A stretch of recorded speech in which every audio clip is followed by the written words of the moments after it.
মূল আলোচনা হলো এই মাসটা খুবই গুরুত্বপূর্ণ মাস। এই মাস থেকে আমরা কি শিক্ষা পেলাম?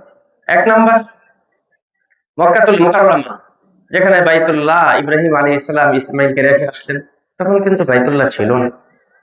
তখন মক্কা মুকাররমায় একজন লোক ছিল না। হাজিরা ওখান থেকে যে শিক্ষাটা নেবে, আমরা সেই শিক্ষাটা নেব, সেটা হলো ত্যাগের শিক্ষা।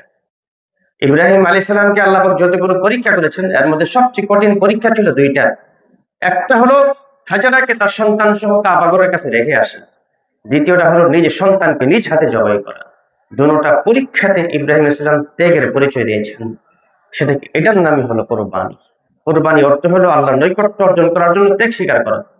আর ত্যাগ স্বীকারটা হলো ইব্রাহিম আলাইহিস সালাম যে ধরনের ত্যাগ স্বীকার করেছেন, কিয়ামত পর্যন্ত সকল উম্মত যদি বৎসরে একবার কোরবানি করে, প্রতি বৎসর যদি 200 কোটি পশু কোরবানি করে, কিয়ামত পর্যন্ত সবগুলো মিলেও ইব্রাহিম নবী সমান হবেন।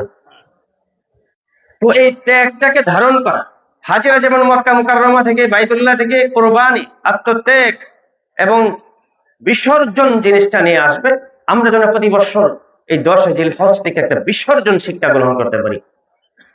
মানে আল্লাহ পাকের হুকুমের সামনে সবকিছুকে বিসর্জন দেওয়া। যেখানে যেভাবে আল্লাহ পাক বলেছেন, আমার নিজের মতামত, আমার পারিবারিক মতামত, সবকিছুকে বিসর্জন দেওয়া আল্লাহর হুকুমের সামনে। এটা হলো মক্কা মুকাররমার শিক্ষা। ইসমাইল আলাইহিস সালামকে মিনাতে নিয়ে গেলেন কোরবানির জন্য। মিনা থেকে কি শিক্ষা গ্রহণ করবে? হাজিরা মিনা থেকে যে শিক্ষাটা গ্রহণ করবে, পৃথিবীর সব মুসলমানরা সেই শিক্ষাটা গ্রহণ করবে। সেটা হলো ইতাআত, আনুগত্য। যখন ইব্রাহিম আলাইহিস সালাম তার সন্তানকে বলল, ফালাম্মা বালাগা মা'হু সায়া ক্বালা ইয়া বুনাইয়া ইন্নী আরা ফিল মানামি আন্নী আযবাহুক, আমি তো স্বপ্ন দেখেছি তোমাকে আমি জবাই করতেছি। সাথে সাথে যে ইতাআত, আনুগত্য করেছিলেন ইসমাঈল আলাইহিস সালাম, সাথে সাথে বলছিলেন ফাফআল মা তারা। ইব্রাহিম তাকে পরামর্শ দিলেন, ফানজুর মা তারা, আমি কি করব, তুমি তোমার মতামত দাও। ফাফআল মা তু'মার, সাথে সাথে একটা সেকেন্ড দেরি করেন নাই, সাথে সাথে ইসমাঈল বলেছিলেন, আপনাকে আল্লাহ পাক যা আদেশ করেছেন এখন পালন করুন, এখন পালন করুন। তৃতীয় নাম্বার, আরাফাতের ময়দানে হাজিরা উপস্থিত হয়। আরাফাত থেকে কি শিক্ষা গ্রহণ করবে? সেটা হলো ইনাবাত। আরাফাতের ময়দানটার পরিচয় হয়েছে মূলত আদম এবং হাওয়া, আমাদের আব্বা আম্মার কারণে। আব্বা আম্মা ওই ময়দানে গেছিলেন, আরাফা হলো পরিচয়।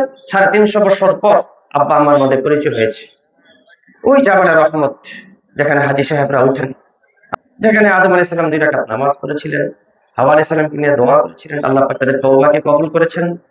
এই যে আল্লাহর দিকে ফিরে যাওয়া, ওয়াসারিউ ইলা মাগফিরাতিন মির রাব্বিকুম, যে আল্লাহর দিকে মুতাওয়াজ্জিহ হবে, আল্লাহর দিকে ফিরে যাবে, অবশ্যই আল্লাহ পাক তার দোয়া এবং তার তওবাকে কবুল করবেন। এই শিক্ষাটা নিয়ে আসবে আরাফার ময়দান থেকে। মুজদালিফা থেকে হাজিরা আখিরাতকে নিয়ে আসবে। যেমন খোলা ময়দানে এই বছর 20 লক্ষ হাজিরা অবস্থান করতেছেন, উপরে কোনো ছাদ নেই, তাবু নেই, সামিয়ানা নেই। এই আখিরাতের শিক্ষা নিয়ে আসবেন মুজদালিফা থেকে। আর সর্বশেষ ইশক আর ভালোবাসা শিক্ষা নিয়ে আসবেন মদিনা মুনাওয়ারা থেকে। আল্লাহ হাবিব বলেন, মান যারা কবরি ওয়াজাবাত লাহু শাফাআতি।